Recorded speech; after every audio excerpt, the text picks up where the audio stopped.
నమస్తే. నా పేరు కృష్ణంరాజు వివిఆర్. పీకేగా ప్రసిద్ధికెక్కిన ప్రశాంత్ కిషోర్ ఈ మధ్యకాలంలో తరచుగా ఆంధ్రప్రదేశ్లో ఎన్నికల ఫలితాలపై మాట్లాడుతున్నారు. ఆసక్తికరమైన విషయం ఏమిటంటే ఆయన మాట్లాడితే బీజేపీ గురించి ఒకవైపు, రాష్ట్రాల విషయానికి వచ్చేటప్పటికీ ఒక్క ఏపీ గురించే ప్రధానంగా మాట్లాడుతున్నారు. ఎందుకు ఆయన ఆంధ్రప్రదేశ్కు అంత ప్రాధాన్యత ఇస్తున్నారు అంటే ఆయన కూడా ఒక అమ్ముడుపోయిన పోల్ స్ట్రాటజిస్ట్గా విమర్శలు ఎదుర్కొన్నారు. బహుశా అది నిజమేమని అనిపిస్తోంది. ఎన్నికలకు ముందు ఆయన హైదరాబాద్ వచ్చి చంద్రబాబు నాయుడు గారితో మాట్లాడటం, ఆ తర్వాత తరచుగా ఆంధ్రప్రదేశ్లో ఈ ఎన్నికల్లో జగన్మోహన్ రెడ్డి ఓడిపోతారు అని చెప్పి పదే పదే జోస్యాలు చెప్పడం. తాజాగా బారకా దత్ అనే ఒక సీనియర్ జర్నలిస్ట్కి ఇచ్చిన ఇంటర్వ్యూలో కూడా ఆయన ఇదే విషయాన్ని చెప్పుకుంటూ వచ్చారు. జగన్మోహన్ రెడ్డి దారుణంగా ఓడిపోతారని చెప్పి జోస్యం చెప్పారు. దీనికి ఒక 1 వీక్ ముందు ఆర్టీవీ అనే ఒక ఛానల్కి ఇంటర్వ్యూ ఇస్తూ వైసీపీకి ఆంధ్రప్రదేశ్లో 51 స్థానాలకు మించి రావు అని చెప్పి కూడా ఆయన జోస్యం చెప్పారు. అయితే ఇదే క్రమంలో ఆయన ఇతర రాష్ట్రాల గురించి కూడా మాట్లాడితే దాన్ని మనం అర్థం చేసుకోవచ్చు. ఢిల్లీలో ఏం జరగబోతోంది, పక్కన ఉన్న తమిళనాడు, కర్ణాటక, ఇక్కడికే జరగబోతోంది. అనేక రాష్ట్రాల్లో అసెంబ్లీ ఎన్నికలు జరుగుతున్నాయి కదా, మరి దాని గురించి కూడా ఆయన చెప్పాలి. అయితే అవేమీ కూడా ఆయన ప్రస్తావించకుండా, నా దగ్గర డేటా అయితే లేదు, అయితే నా అసెస్మెంట్ ఏమిటంటే ఆంధ్రప్రదేశ్లో జగన్మోహన్ రెడ్డి ప్రభుత్వం పడిపోతోంది, వచ్చే ఎన్నికల్లో కూటమి అధికారంలోకి వస్తుందని చెప్పి ఆయన పదే పదే చెబుతున్నారు. అయితే ప్రశాంత్ కిషోర్ అంత రాజకీయంగా గొప్ప పండితుడా, ఆయన చెప్పినవన్నీ వాస్తవాలు అవుతున్నాయా అంటే ఎక్కడా కూడా అటువంటి ఆధారాలు కూడా లేవు. గత ఏడాది జరిగిన 5 రాష్ట్రాల అసెంబ్లీ ఎన్నికల్లో తెలంగాణకు వచ్చేటప్పటికి అక్కడ తిరిగి బీఆర్ఎస్ అధికారంలోకి వస్తుంది అని చెప్పారు. ఆయన జోస్యం ఫెయిల్ అయ్యింది. అక్కడ కాంగ్రెస్ పార్టీ అధికారంలోకి వచ్చింది. అలాగే కర్ణాటక వచ్చేటప్పటికి కర్ణాటకలో బీజేపీ అధికారంలోకి వస్తుందని చెప్పారు. అక్కడ ఫెయిల్ అయ్యింది. కర్ణాటకలో కాంగ్రెస్ పార్టీ సిద్ధరామయ్య గారి నేతృత్వంలో ప్రభుత్వం ఏర్పడింది. అంటే రెండోసారి కూడా ప్రశాంత్ కిషోర్ గారి జోస్యం ఫెయిల్ అయ్యింది. ఆ తర్వాత మీకు ఇది రాజస్థాన్కి వచ్చేటప్పటికి అక్కడ కూడా కాంగ్రెస్ పార్టీ గెలుస్తుంది అని చెప్పారు. ఏమైంది? ఓడిపోయింది. ఆ తర్వాత హిమాచల్ ప్రదేశ్కి వచ్చేటప్పటికి ఆయన గొప్ప లాజిక్ చెప్పారు. హిమాచల్ ప్రదేశ్లో అత్యధికులు హైందవులే కాబట్టి, హిందువులే కాబట్టి అక్కడ బీజేపీ గెలుస్తుందని చెప్పారు. అక్కడ కూడా బీజేపీ ఓడిపోయింది. ఇలాగా తర్వాత ఆయన 2017లో యూపీలో ఎన్నికలకు సంబంధించి కాంగ్రెస్ పార్టీకి సహకరించారు. అక్కడ యూపీలో కాంగ్రెస్ పార్టీ ఘోరంగా ఓడిపోయింది. గోవాలో తృణమూల్ కాంగ్రెస్కి సహకరించారు. అక్కడ కూడా ఆ పార్టీ ఘోరంగా ఓడిపోయింది. అంటే ఇన్ని అపజయాలను మూటగట్టుకొని తప్పుడు జోస్యాలు చెబుతున్న ప్రశాంత్ కిషోర్ గారు తన జాతకం ఏమిటో తాను చెప్పుకోలేకపోతున్నాడు. ఎందుకంటే ప్రశాంత్ కిషోర్ ఎంత దుర్బలమైన ఒక రాజకీయ నాయకుడు అంటే ఆయన బీహార్లో జనస్వరాజ్ అనే ఒక పార్టీని ఏర్పాటు చేశారు.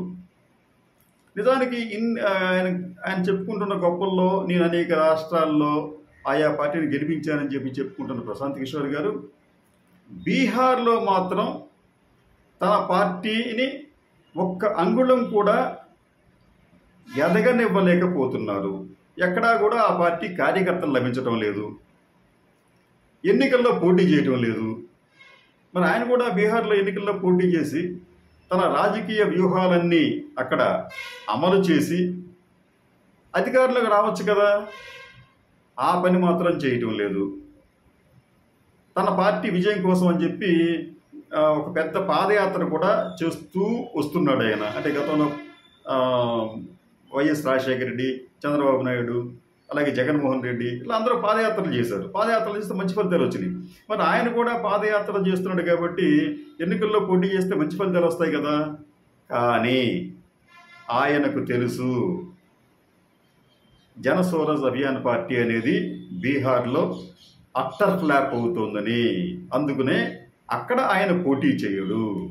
పోటీ చేయకపోగా ఇతర రాష్ట్రాల్లో ఉన్న రాజకీయ పరిస్థితుల గురించి పదే పదే అంచనాలు వేస్తూ తప్పుడు జోస్యాలు చెబుతూ ప్రజలను అయోమయానికి గురి చేసే ఒక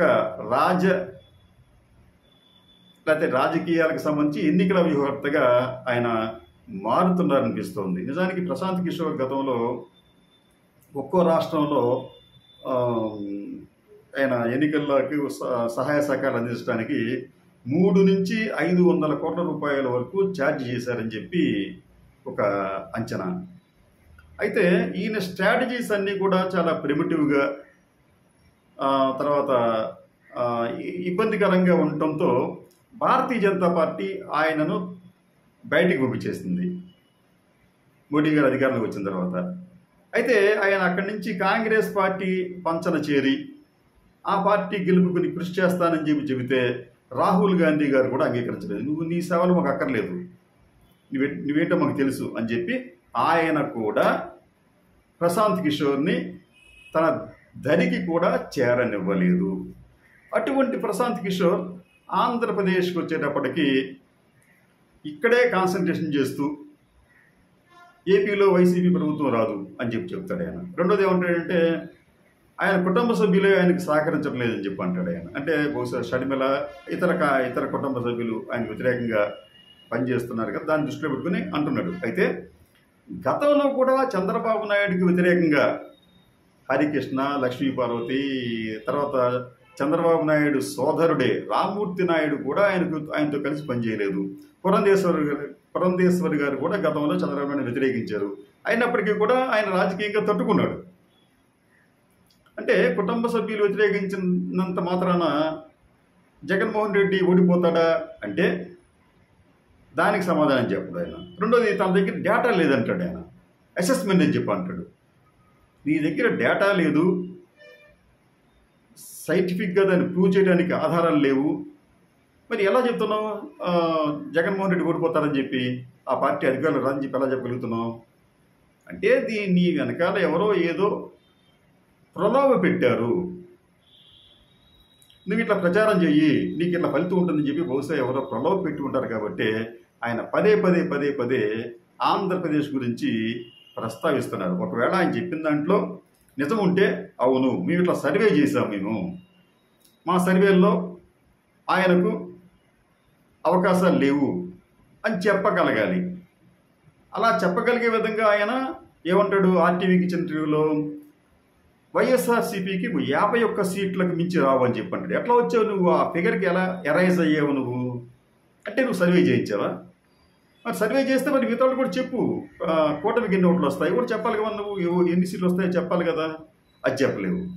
అంటే ఏదో విధంగా ప్రజల్లో ఒక అయోమయాన్ని క్రియేట్ చేసే ఉద్దేశంతో ప్రశాంత్ కిషోర్ తన రాజకీయాలు లేదా తన వ్యవహారాన్ని నడుపుతున్నారని అనిపిస్తుంది. ప్రశాంత్ కిషోర్ సంబంధించి ఒక ఆసక్తికరమైన సంఘటన ఏమిటంటే, బీహార్లో ఆయన ఒక ఫెయిల్డ్ పొలిటీషియన్, ఒక విఫలమైన రాజకీయ నాయకుడిగా ఆయన పేరు తెచ్చుకున్నాడు. ఆయన పార్టీలో ఎవరో చేరటం లేదు. కాబట్టి ఆయన ఒక స్ట్రాటజీని అమలు చేశాడు. అదేమిటంటే, ఈ జన స్వరాజ్ అభియాన్ పార్టీకి చెందిన కొంతమంది కార్యకర్తలు ఆయా నగరాల్లో ఉండే రిటైర్డ్ ఐఏఎస్ఎల్ని ఐపీఎస్ఎల్ని కలుసుకొని వారిని అభ్యర్థిస్తున్నారు, మీరు వచ్చి మా పార్టీలో చేరంటే మా పార్టీ సిద్ధాంతాలు ఇవని చెప్పి. సహజంగానే ఈ ఐఏఎస్లు ఐపీఎస్ రిటైర్ కాబట్టి వీళ్ళు చెప్పింది వింటారు. ఈ కార్యకర్తలు వారి దగ్గరికి వెళ్ళినప్పుడు ఆ ఫోటోలను తీసి వాటిని తమ వెబ్సైట్లో పెడుతున్నారు. పలానా రిటైర్డ్ ఐఏఎస్, పలానా రిటైర్డ్ ఐపీఎస్ మా పార్టీలో చేరారు అని చెప్పి వారి అనుమతి లేకుండానే, వారి పార్టీలో చేరకుండానే వారి ఫోటోలను ఈ జనస్వరాజ్ అభియాన్ వెబ్సైట్లో పెడుతున్నారు. అయితే ఇటువంటి చిలిపి పనే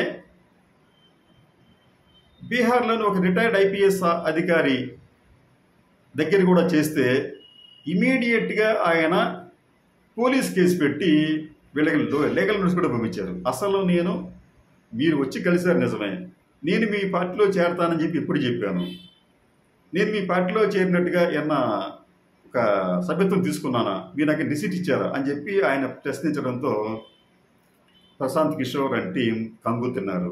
ఆ తర్వాత అటువంటి మ్యానిపులేటెడ్ పనులు చేయటం మానేశారు. అటువంటి వ్యక్తి ప్రశాంత్ కిషోర్.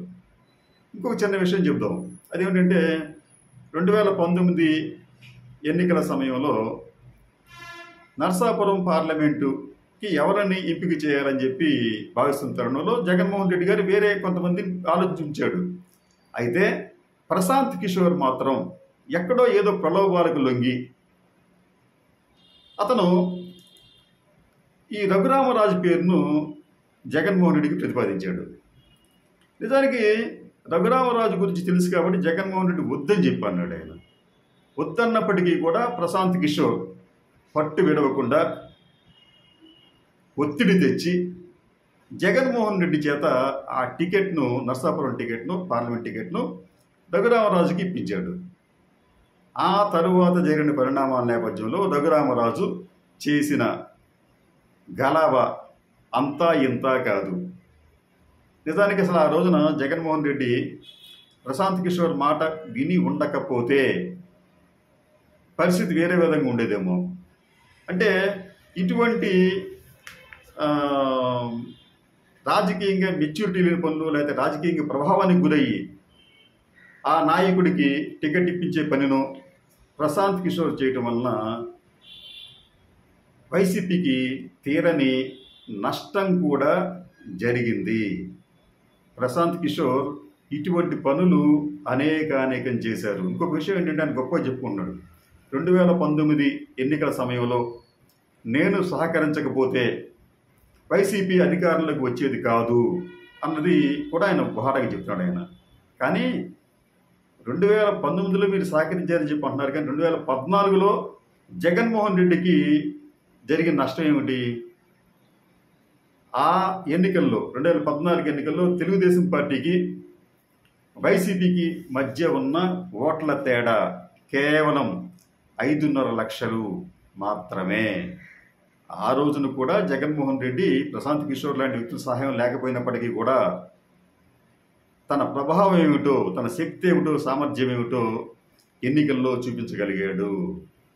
కాబట్టి ప్రశాంత్ కిషోర్ లాంటి ఈ ప్రలోభాలకు గురయ్యే వ్యక్తులు ఇటువంటి ప్రకటనలు చేసి ప్రజలను పెడదో పట్టించే ప్రయత్నం చేయటం అత్యంత శోచనీయం.